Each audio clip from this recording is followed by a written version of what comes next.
सास बहू की कहानी जो आपने अपनी ज़िंदगी में बड़ी पढ़ी और सुनी होंगी।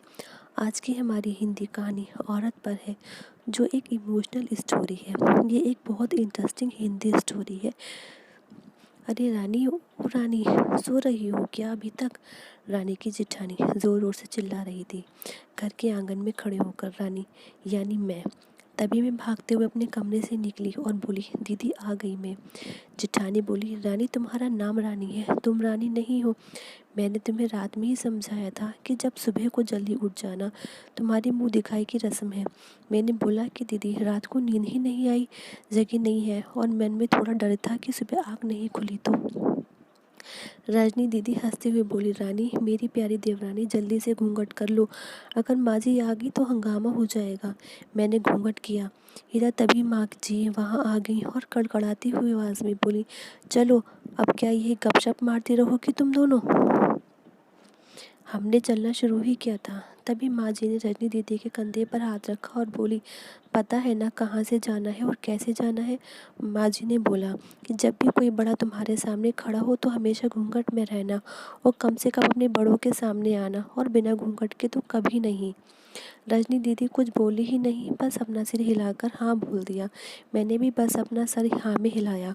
माँ जी के जाने के बाद मैंने पूछा, रजनी दीदी आप तो स्कॉलर हो और इन सब चीज़ों को कैसे निभाती हो?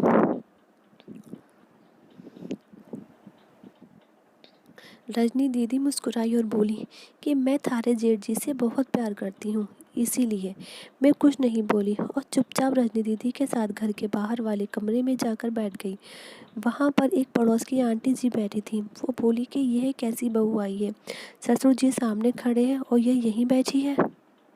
मुझे कुछ समझ ही नहीं आया। मतलब रजनी दीदी बोली कि आंटी जी अभी नई बहू है, यहाँ के रीति रिवाज सीखने में थोड़ा समय लगेगा।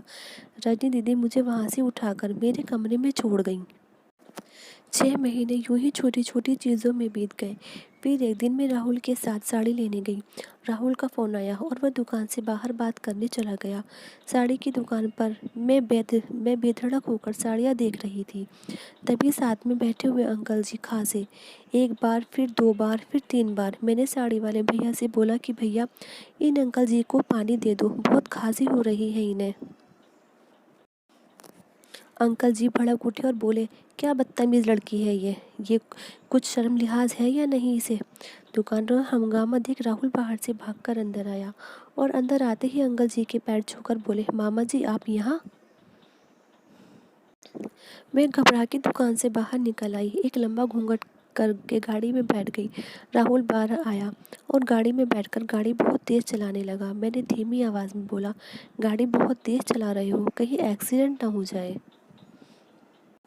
हम घर पहुंचे ही थे, तभी माँ जी ज़ोर ज़ोर से चिल्लाते हुए बाहर आई। देखा, आ गई है रानी साहिबा, ख़ानदान की इज़्ज़त मिट्टी में मिलाकर। तभी रजनी दीदी आई, बोली, माँ जी मेरी शादी को 6 साल हो गए हैं, मैं अभी तक मामा जी को नहीं जानती, ये कैसे जानेगी? माँ जी ज़ोर से चिल्लाई, देखो कैसी चप्पड़ चप्पड़ ज़बान चला रही है इस रजनी की। कभी राहुल सबकी बात काटते हुए बोले कि माँ ये दोनों सही बोल रही हैं, अगर ये हमेशा घूंघट करके रहती हैं तो ये मामा जी को कैसे पहचानेंगी? और माँ, आज मामा जी के फ़ोन पर तुमने पूरे घर की शांति को भंग कर दिया है। ये वही समाज है जिसने सीता मैया पर भी उंगली उठाई थी। पिताजी और जेठ जी ने भी अपना पक्ष राहुल के साथ ही रखा।